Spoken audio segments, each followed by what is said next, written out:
नमस्कार मित्रों, हमारी चैनल में तमारुं स्वागत है। मित्रों, हाल हमણાં દ્વારકા પગપાળા જનારા પદયાત્રીઓને લઈને ખૂબ જ દુઃખદ સમાચાર સામે આવી રહ્યા છે। આજે વહેલી સવારે દ્વારકા પગપાળા જનારા પદયાત્રીઓને ગંભીર અકસ્માત નડ્યો છે, ત્યારે જેમાં પદયાત્રીઓને કારે અડફેટે લીધા હતા અને 3ના કમકમાટે ભર્યા મોત નીપજ્યા છે।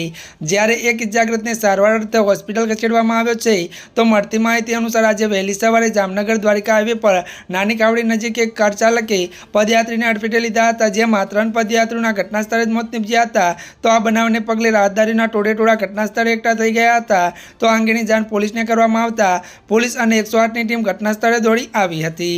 ત્યારે મિત્રો, પોલીસ પ્રાથમિક તપાસમાં સામે આવ્યું છે કે અકસ્માતમાં ભોગ બનેલા લોકો પગપાળા દ્વારકા જઈ રહ્યા હતા। આ દરમિયાન ફૂલ સ્પીડે જઈ રહેલી કારે અડફેટે લીધા હતા અને હાલમાં પોલીસ દ્વારા મૃતકના મૃતદેહને પોસ્ટમોર્ટમ અર્થે ખસેડી તેજસ્વી હાથ ધરવામાં આવી છે। તો કાર ચાલક સામે ગુનો નોંધી આ મામલે વધુ તપાસ હાથ ધરવામાં આવી રહી છે। મિત્રો, અત્યારની આ દુઃખદ ખબર મળી છે। ત્યારે મિત્રો, આજના માટે આટલું જ। અમારી ચેનલમાં નવા હોય તો અમારી ચેનલને મિત્રો લાઇક, શેર અને સબસ્ક્રાઈબ કરી દેજો। ધન્યવાદ।